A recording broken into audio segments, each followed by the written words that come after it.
प्यारे बच्चों, आज गणित का एक बहुत ही महत्वपूर्ण टॉपिक है परिमेय संख्या, जिसे इंग्लिश में रेशनल नंबर कहते हैं।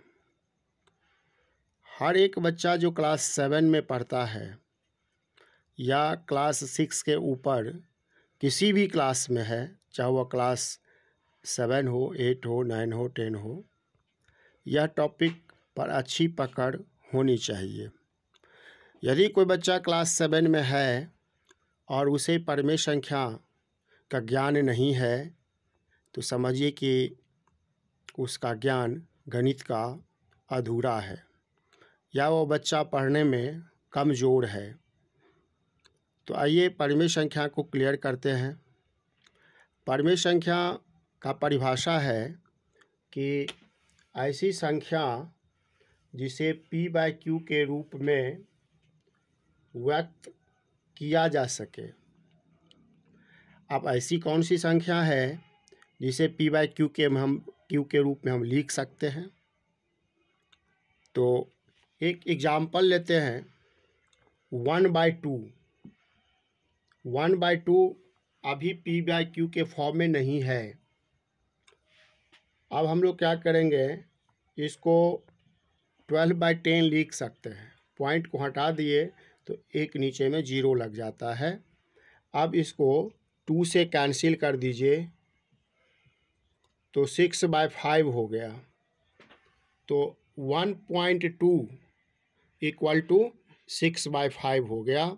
इसलिए 1.2 परिमेय संख्या है।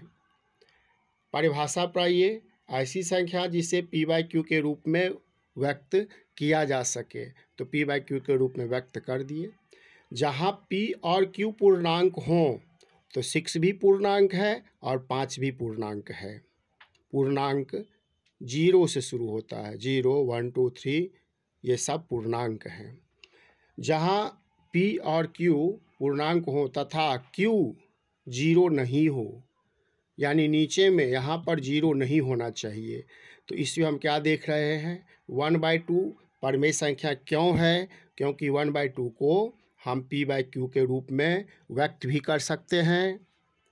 p और q दोनों पूर्णांक भी है और q 0 नहीं है, यानी q तो यहाँ 5 है, इसीलिए 1.5 परिमेय संख्या है।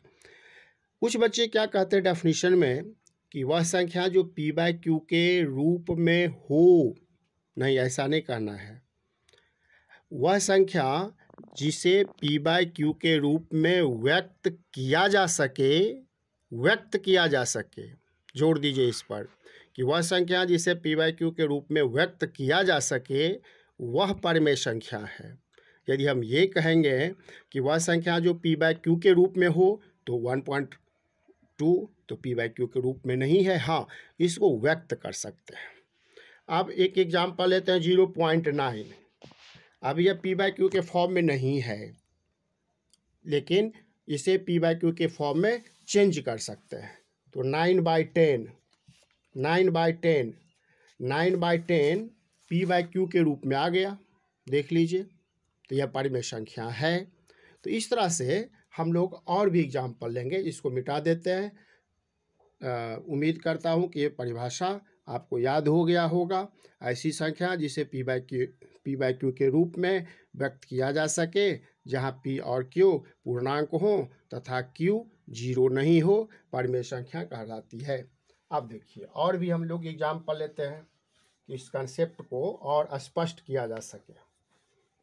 हम 2 एग्जाम्पल ले चुके हैं, 1.2 का और 0.9 का।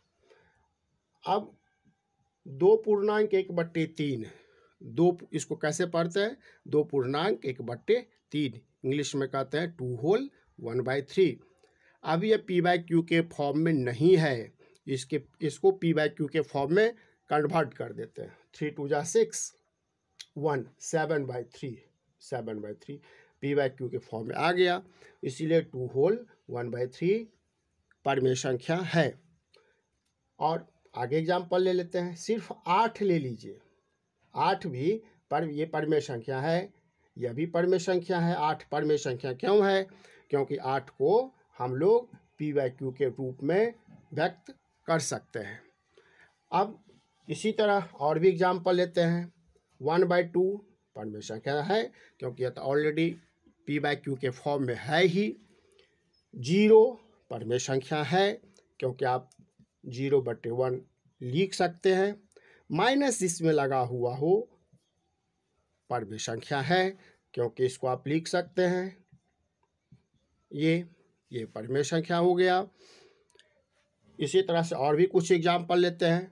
-3/8 परमेय संख्या है। 0/1 परमेय संख्या है।